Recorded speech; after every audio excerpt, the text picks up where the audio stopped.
My name is Ray, and let us get into today's topic.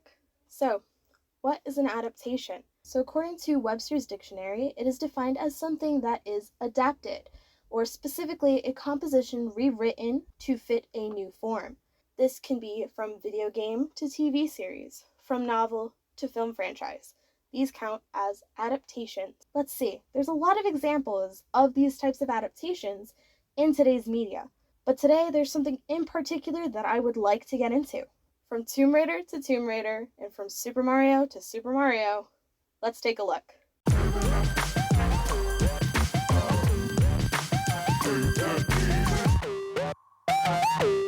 First on my agenda, I'm going to show you guys an interview between me and my brother.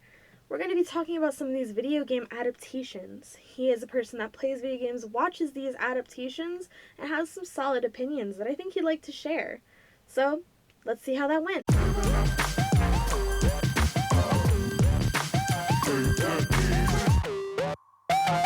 So right now I am here with Elric Figueroa Montero. How are you doing? Nice to have you. It's good to be here, and I'm doing well. How about you? I'm doing all right. Thanks for asking. So today we're talking about video game adaptations, both in films and television, just across the board. And obviously you have some knowledge in that. Yes, I'm a big gamer person.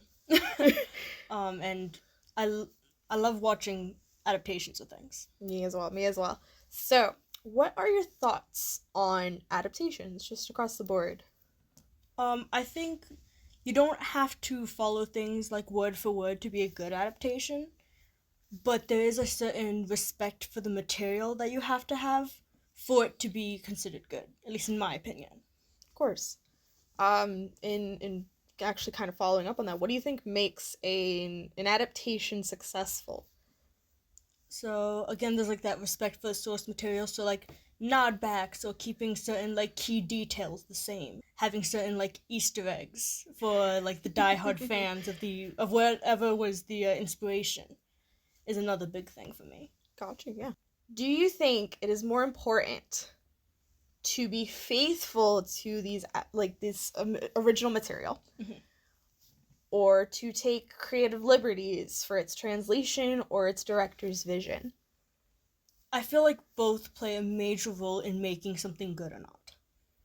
Because there's certain things that no matter how much fans love it, is not going to be good on TV. Okay? Whether it's like a creature that they want to see, like a boss fight, that's never going to look good because we're not at that point in CGI. But also there's certain aspects, so again, like storytelling, that if it's already written out for you, certain liberties you don't have to take. Got you. Is there anything that comes to mind, any particular thing when it comes to that faithfulness versus taking liberties? So, though it isn't out yet, from what we've seen in, like, the trailers for the Fallout show that's coming up, they're taking creative liberties by making their own vault. But they're staying faithful by having certain key fights show up. So, like, the ghouls, the rad roaches, even having a dog and whatnot. It's those things where it's, like, faithful, but still gave themselves wiggle room to have their own choices and storytelling. That makes a lot of sense, actually. With all this in mind, what is a good example of a video game adaptation to you, and why does it succeed? I heard that The Last of Us, the show, stayed pretty close to the game. Though obviously certain details were changed, again, it's that creative liberty to try and make more sense on a TV scale. Yeah. Of things. But they tried to keep everything close to the looks of it. Tried to keep personalities similar. They weren't afraid to, like, touch up on certain subjects. As, like, a lot of games will, like, change a character's backstory, so that way it hits the audience a little lighter and whatnot. So, like, a bad example, for me personally, the newest Mortal Kombat movie. Though it looked visually close to the game, story-wise, for me, it was rather lackluster and was more, like, loosely based on, for me. Okay. So, like, the way that they tried to include the player in the brand new character of Cole, and it's kind of hard when there is a storyline to Mortal Kombat. Like, every Mortal Kombat game has a story that they could follow. Mm-hmm. So there really isn't much need to include their own character, since you don't really play as your own character in Mortal Kombat games. Gotcha. But I did like how they had the characters close to, like, where they came from in the game. Kano, he was, like, it was very close to how he acts, talks, and whatnot. They have, like, Sonya being this, hot-headed, stubborn... Okay. So, like... So they felt like the characters... They felt like the characters, but the storyline, I feel like, didn't honor the source material as much as it could have. Got you. Coming right up after these messages.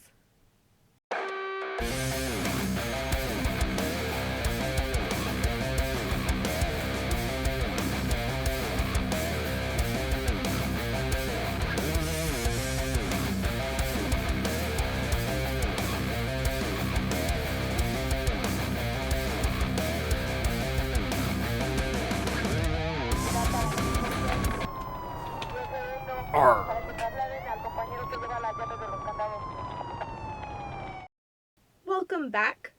So, what we're going to do first, I think it's time that we break down some of these cool adaptations and jump into some facts here.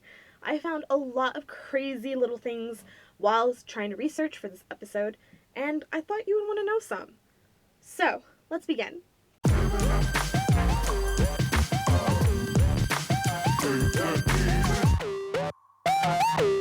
Did you know the first video game movie to hit theaters was Super Mario Bros. In 1993, featuring Bob Hoskins and John Leguizamo as the titular brothers. The film was not well received and is overall noted to be the start of the video game genre for films, as well as the dreaded video game movie curse. In contrast to that, the Super Mario Bros. Movie, released in 2023, is the biggest video game movie in the box office, gaining $1.3 billion, which is more than the two runner-ups of Warcraft and Detective Pikachu, which didn't even surpass $500 million at the box office. 2021's Mortal Kombat surprisingly made $40 million less than the first attempt at a Mortal Kombat movie in 1995. This may have been due to the fact that there was a release on streaming as well, which may have impacted the box office numbers, and none of the numbers from the streaming service have been released. Video game films tend to get very mixed, if not negative, reviews. According to Rotten Tomatoes, only 10 of 52 video game movie titles actually surpassed 50% on Rotten Tomatoes, and only 2 of those 10 surpassed 70%. So in other words, not great. In addition to those stats and facts, overall, we actually have a few different video game film adaptations on the way. The rights to Bendy and the Ink Machine were sent to a studio, so Bendy the Ink Machine the movie. That's gonna be wild. We have some hints and bits, including some of the cast for the Minecraft movie, which who knows what that's gonna be about and when we'll be getting it. And the trailer for the Borderlands film has come out with mixed responses. So we'll see how it happens there. But those are a few to keep on your radar, as well as additional films you can totally go check out and look up. The rights are sold across the board to many different studios, so there's a lot to look forward to, but maybe a lot to worry about too.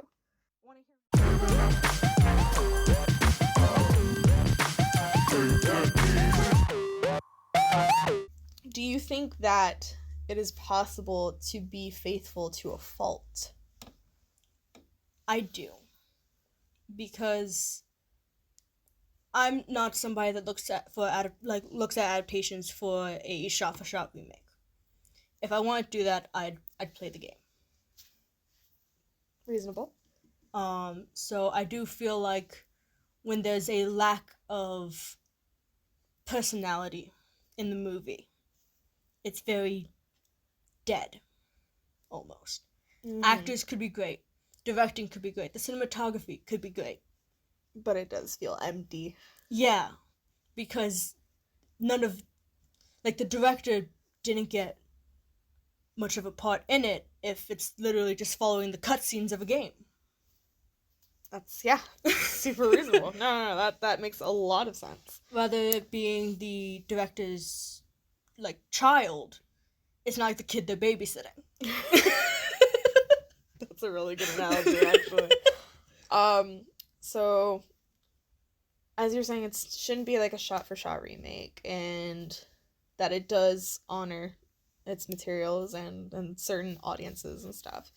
Um, do you think that a video game adaptation film or TV series is a good way to introduce that material to a new audience? Somebody who doesn't know the story, doesn't know the game, maybe doesn't even know it's a game. I think it is. Okay? Because even if it's a good or bad adaptation, if somebody likes the movie, they're gonna look into it. If somebody likes the show again, they're gonna look into it. See that, oh, it's based off of this. The same way how cover songs sometimes bring attention to the original artists. That makes a lot of sense, yeah. Like with the Mario movie recently. We now have a bunch of kids once again now interested in Mario. Though, the whole plot of Mario wasn't like spelled out in the movie, we now have people interested in the game again. Mm-hmm. And it's a whole new it's a whole new generation. Same with Detective Pikachu. That was a big one. That was a big one. Like, there was a lot of good, like, recently, a lot of good game adaptations. Unfortunately, I'm not big on the games that were adapted, but But you can see the honoring and see why they were good or why they were bad. Yeah. Okay. What do you hope to see in the future of adaptations? This is obviously a train that's still going strong. A lot of games rights have been handed out to certain production companies, and certain ones are actually being made currently. So what would be some things that you would like to see or hope to see in this ongoing trend of video game adaptations? Well, in, like, I would like to see, again, a lot of, like, staying, like, with respect to the material, staying, like, somewhat faithful. And there are so many games that I would love to see where they go with this. Okay, like, we have the announcement of the Bendy and the Ink Machine movie. That one has a lot of potential. Yeah, which is a game I love. I've played it way too many times. And it's such a fascinating story that if they respect it, if they not exactly stay true, but if they take guidance from it, that it could be a real well worth it film. Yeah. You're right, yeah. And while I don't think that they should do, like, one movie per chapter, because that first movie is going to be very bland then, I do think that it does offer for future projects. Okay, yeah. Well, that was a very interesting discussion. That was very insightful. So I would like to thank you for having this interview with me. I enjoyed being here. Much appreciated. So, hope to see you again. Can't wait to be back. Overall, he gave great answers, had strong opinions, and gave some really good points when it comes to the world of the video game to film and TV industry. These are beloved games with so much impact and story on their fans. Being able to adapt them into another form of media is no easy task by any means, but it needs to be treated with grace. So overall, I feel way more informed when it comes to the opinions and approaches on these types of films, as well as just how people feel about them and how people see and view these types of stories being translated. Once again, it's no easy task, but it is one that, if disrespected, will be pointed out and definitely despised for.